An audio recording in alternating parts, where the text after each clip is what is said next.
के साथ जी अभी you're also from the same industry and उनको जिस तरह से मैनहैंडल किया गया, जी। आपकी क्या प्रतिक्रिया है उसकी? देखिए, ये बहुत दुखद न्यूज़ है जो मैं कह रही हूँ, क्योंकि ये दिल्ली में इंसिडेंट हुआ है और जो हमारी पॉलिटिकल पार्टी है जिसने अराउंड 70 इयर्स हम पे राज किया है, तो उनके पार्टी ऑफिस के बाहर ये हादसा हुआ है। और बहुत ही मैं सच बताऊं तो मैं खुद 1 मिनट के लिए, जब मैंने रात में ये वीडियो देखा, तो मुझे 1 मिनट के लिए ये लगा कि ये एक्चुअल मतलब जो इंसिडेंट है जहाँ पे उनके साथ जो दुर्व्यवहार हुआ, उनका दुपट्टे को खींचा गया, उनको पुश किया गया, और स्पेशली जो एक मेरे दिल को बहुत अंदर से जो घात पहुंचा वो देख के कि जब उनके पिताजी को मैंने रोड पे देखा, जैसे उनको पुश किया गया, उनको मारा गया। और ये भी आप देखिए कि दिल्ली में जहाँ से पूरा हमारा देश चलता है, जिसको हम राजधानी बोलते हैं, अगर एक महिला जो नोन फेस है हमारी इंडस्ट्री की और उनके साथ ऐसा व्यवहार होता है, तो मैं शौक हूँ कि जो आम औरतें वहाँ पे कभी जाती होंगी या आप कह लो हेल्प के लिए, या जैसे आम कार्यकर्ता जाते हैं, जिनमें कि बहुत सारी महिलाएं आज के डेट में जो हमारी राजनीति से जुड़ी हुई हैं, तो उनके साथ कैसा व्यवहार किया जाता होगा, ये मेरा मतलब इसको सोच के मैं थोड़ा घबरा गई एक बार देख के कि ऐसा इंसिडेंट कैसे हो सकता है, उनके साथ कैसे ऐसा दुर्व्यवहार किया जा सकता है। तो जब ये इंसिडेंट हुआ तो मैम क्या आपको उन्होंने कॉल किया या इस पूरे बारे में आपसे कुछ हेल्प मांगी? नहीं, मेरे साथ उनकी बात हुई, मैंने उनसे जानने की कोशिश भी की कि क्या इसका कारण रहा। तो वो बहुत ही, क्योंकि उन्होंने ऑलरेडी उस पार्टी से चुनाव लड़ा है पहले और उसके बाद वो इंडस्ट्री में आए हैं, बट जो उनका वो था वो बहुत ही नॉर्मली, शायद जैसे मैं भी अगर दिल्ली में हूँ तो हम लोग मिलते हैं, एक दूसरे से मिलना होता है हम लोग का, क्योंकि ऑलरेडी जो अभी महिला आरक्षण का जैसे आपने देखा वो बिल पास हुआ, उसी के ऊपर बातचीत होने के लिए वो लोग गए थे, बट उनको एंटर ही नहीं करने दिया गया गेट, जहाँ तक मुझे पता चला है। इवन अपने मीडिया भाइयों से भी दिल्ली में मुझे पता चला है। तो बट जो है कि उनको घबराई हुई तो थी ऑब्वियसली, क्योंकि ऐसा कोई एक्सपेक्ट नहीं करता है जब आप एक ऐसी इतनी बड़ी जगह पे जाते हैं जहाँ पे सबको वेलकम है, कोई वहाँ अपॉइंटमेंट नहीं लिया जाता। जहाँ तक मैं भी खुद एक ऐसे बैकग्राउंड से आती हूँ, पॉलिटिकल बैकग्राउंड से, तो वो आम दरबार है, आम जनता के लिए वो दरबार है जहाँ पे हर किसी की बात सुनी जाती है। और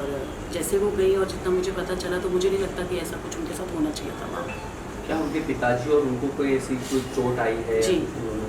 जो मैंने भी वीडियोस में देखा है, मुझे ये पता चला है कि उनके पिताजी को काफ़ी चोट आई है, स्पेशली उनके स्टाफ को भी, जो बट उन्होंने कोशिश यही किया कि उनको निकाला जाए वहाँ से जितना जल्दी हो सके,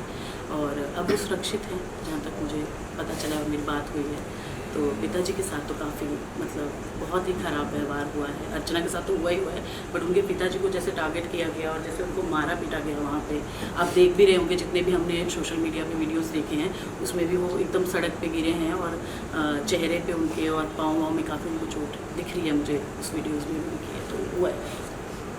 चैनल जी, अक्सर देखा गया है कि आप आरएसएस में भी हो और आप महिला को लेकर के, एम्पावरमेंट को लेकर के, और आप हमेशा से अगर अन्याय हो कोई लेडीज़ के खिलाफ तो आप एक स्टैंड लेते हो। तो आप इस चीज़ में आप किस तरह से, आप अर्चना के साथ किस तरह से? नहीं, बिल्कुल मैं खड़ी हूँ, और मैं हमेशा से ये कहती आई हूँ कि जैसे अभी हमने हाल ही में मणिपुर का हादसा देखा, यूपी में हम लोग देखते रहते हैं, आए दिन कुछ ना कुछ ट्विटर पे भी आप देखते हो, ऐसे कुछ शर्मनाक वीडियोस हैं। मुझे ये समझ में नहीं आता कि औरत को क्यों ऐसे टारगेट किया जाता है हमेशा। और मैं अर्चना जी हैं, चाहे अर्चना जी की जगह कोई और भी होती, मैं उनको भी पूरा सपोर्ट करती हूँ, और मैं चाहती हूँ कि इस पर लीगल कार्रवाई हो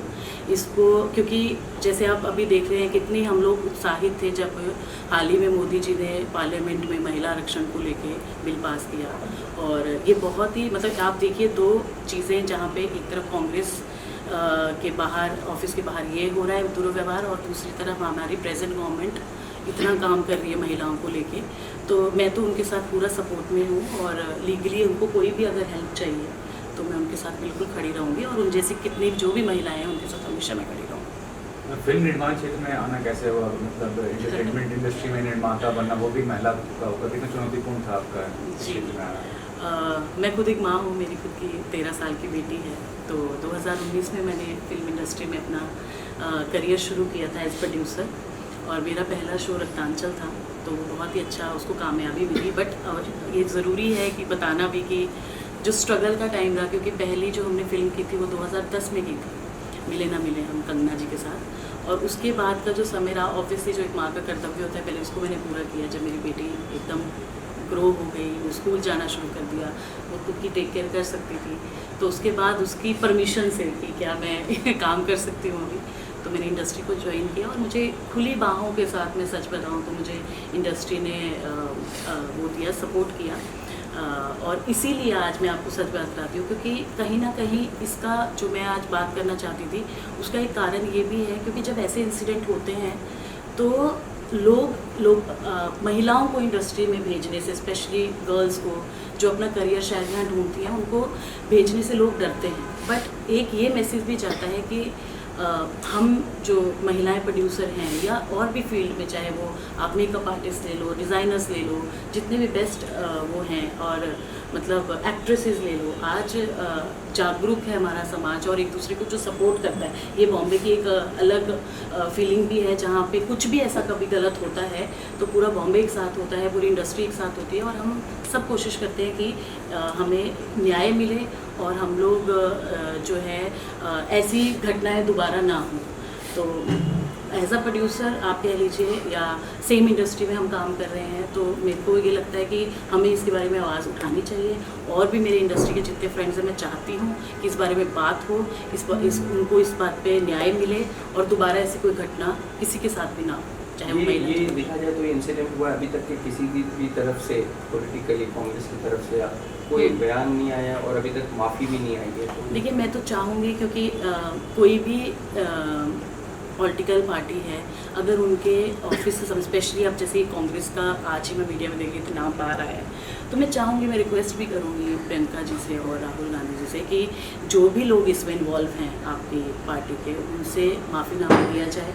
उनको जो भी है, उनको इस अपराध की जो भी सज़ा मिलनी चाहिए लीगली, वो उनको मिलनी चाहिए। क्योंकि भीड़ में एक औरत पे अत्याचार करना, उसके बालों को नोचना,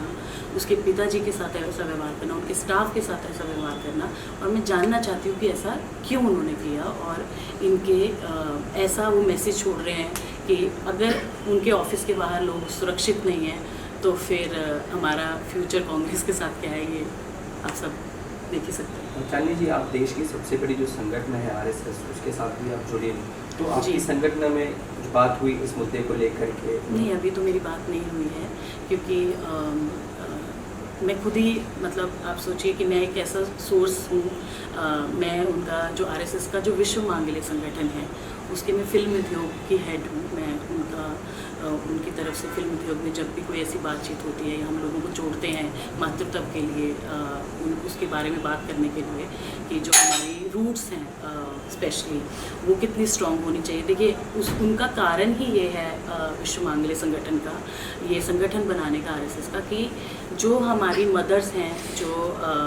आज की जो महिलाएं हैं, चाहे वो गर्ल हैं, जो आज के 50 साल बाद जो हमारा समाज है, हमारे जो बेटियां हैं, हमारे जो बेटे हैं, उनको ऐसा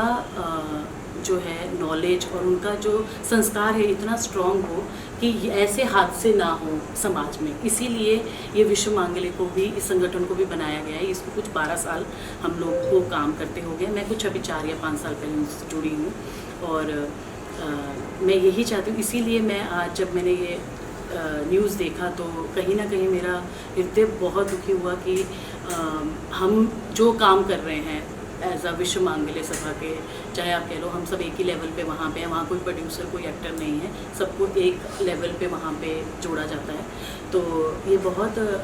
दुख की बात है कि इतना हम लोग एफर्ट करते हैं और उसके बाद भी ऐसे हादसे सामने आते हैं। तो कहीं ना कहीं हम कोशिश करेंगे कि जितना भी हमारे माध्यम से ये मैसेज जाए कि ऐसा नहीं होना चाहिए, और अगर ऐसा हुआ है तो इस पे हम लोग निंदा करें और कहीं ना कहीं उनको लीगली इंसाफ मिले इस चीज़ को। आपने पूछना चाहूँगा कि फिल्म मेकिंग बिजनेस में है, फिल्में जब बन जाती हैं तो आखिरी जो सबसे बड़ा फॉर्मेलिटी होता है कि सेंसर से उसको सर्टिफिकेशन मिले। हाल ही में एक बड़े साउथ के एक्टर ने आरोप लगाया कि काफ़ी भ्रष्टाचार है, जब आप सर्टिफिकेशन लेते हैं तो इतना आसान नहीं होता सर्टिफिकेशन लेना। उसके बारे में क्या बताया आपके? देखिए, ये तो मैं इस न्यूज़ से मैं वाकिफ़ नहीं हूँ अभी, बट हाल ही में अभी मैंने खुद ने, मेरी गुजराती फिल्म आ रही है और बहुत अच्छी मेरी टीम है, तो हमें तो कोई ऐसा दिक्कत नहीं आया और बहुत इजीली जो एक प्रोसेस होता है इंडस्ट्री में, जो ये आपका टाइम प्रोसेस है उसको सबमिट करना, सेंसस सर्टिफिकेट के लिए बहुत सी उसमें टेक्निकल चीज़ें हैं कि कुछ ऐसा मान लो कोई फिल्म है जिसमें थोड़ा कंट्रोवर्शियल कुछ है तो वो कारण बन सकता है, बट अदरवाइज़ मुझे नहीं लगता कि ऐसा कुछ भ्रष्टाचार वाली कोई बात है। It's a very simple process अगर आपका प्रोडक्ट अच्छा है तो।